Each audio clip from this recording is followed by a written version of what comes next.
Wait a second.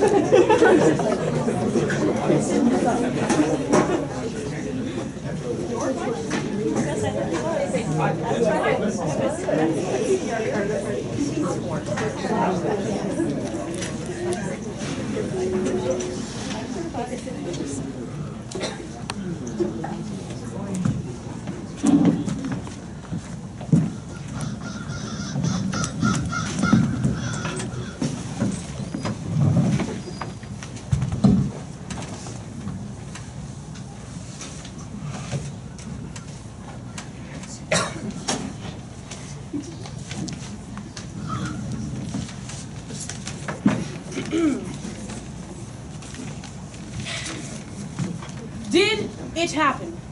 Could it happen? Well, undoubtedly it could. As for the murderer, a minor poet like Ezra Chater could go to his death in a Derbyshire glade as unmissed and unremembered as his contemporary and namesake, the minor botanist who died in the forest of the West Indies, lost to the history like the monkey that bit him on April 16, 1809, a few days after he left Sidley Park.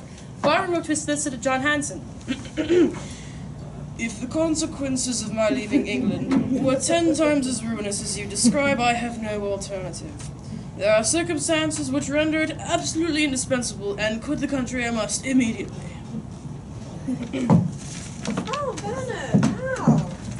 Do you mind? Hannah. What? She's so rude. Well, I am.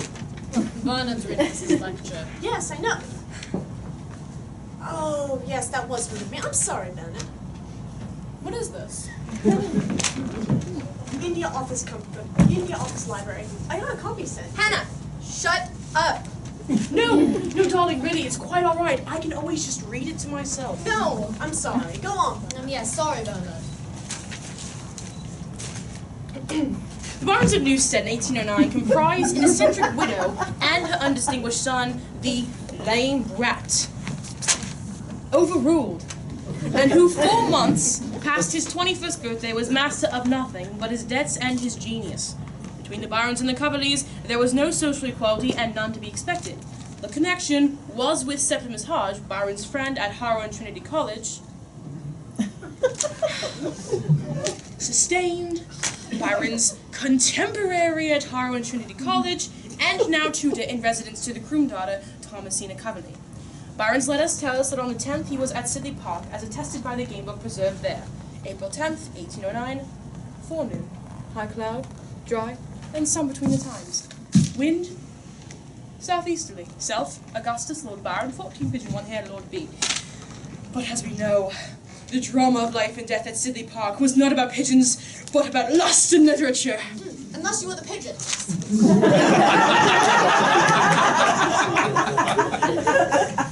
I don't have to do this, you know, I'm paying you all a compliment. No, Bernard, go on, get to the duel. But Hannah's not even paying attention! Yes, I am. I often work with radio on. Oh, thanks. But is there much more? Hannah! No! It's fascinating. I was just wondering how much more there was. See, I have to go over this with Valentine.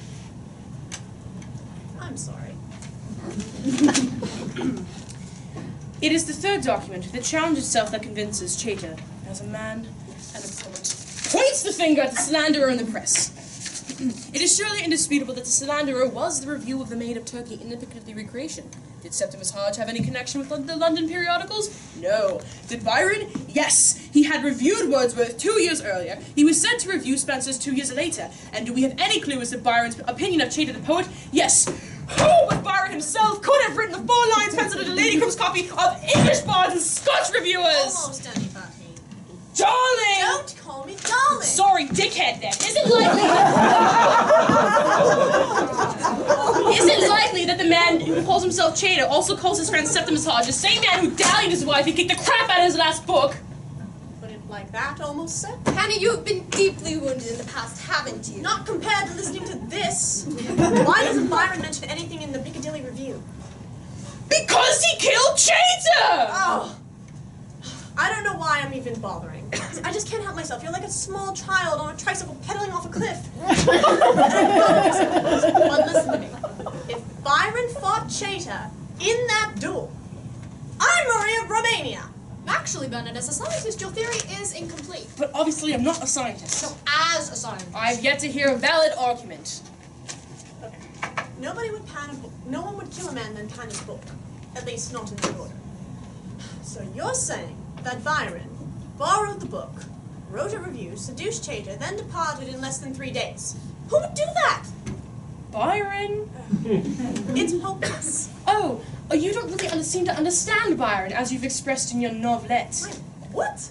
Oh, I'm sorry. Did you think that your work was a historical piece of revisionism? Byron, the spoiled child, and Caroline Lamb, the closeted intellectual shafted by the males of society. I read that somewhere. In his review. And bloody well said, too. Look, you've got them backwards, darling. Caroline Lamb was a romantic waffle on wheels, and Byron was an 18th century genius, and he killed Chater. You know, if it isn't too late to change my mind, you go ahead, Bernard.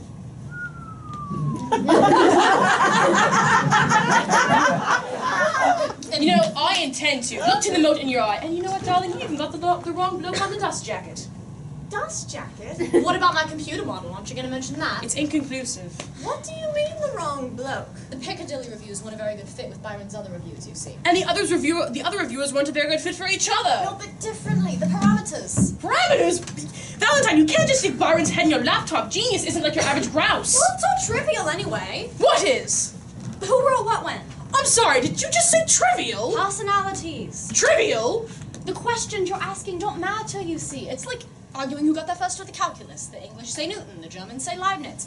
But that's not the point. The point is the calculus, scientific progress, knowledge. Really, why? Why what? Why does no scientific progress matter more than personalities? Is he serious? No, he's all trivial. Ben. Do yourself a favor, you want a loser. Listen to me. Spare me the pesticides and penicillin, and I'll spare you the atom bomb and aerosols. Don't confuse progress with perfectibility. A poet is always timely, and there's always an urgent need for a philosopher. Quarks, big blangs, black holes, whatever the heck you want to call them, it's all crap anyway, and you people have conned us out of a status quo. Are you against penicillin, Bernard? Don't feed the animals. I'd push a lot of you over a cliff if I could. Look. If knowledge isn't self-knowledge, you're not doing yourself much, mate. Is the universe expanding? Is it contracting? Is it standing on one leg and singing Mary Had a Little Lamb? Leave me out of it, okay? She walks in the dark of the night with the cloudless climes and the starry skies. And when the night got so bright, she found it in her eyes. You see, Byron wrote that when he was coming back from a dinner party. Valentine, what is it that you're doing with grouse? I would love to know.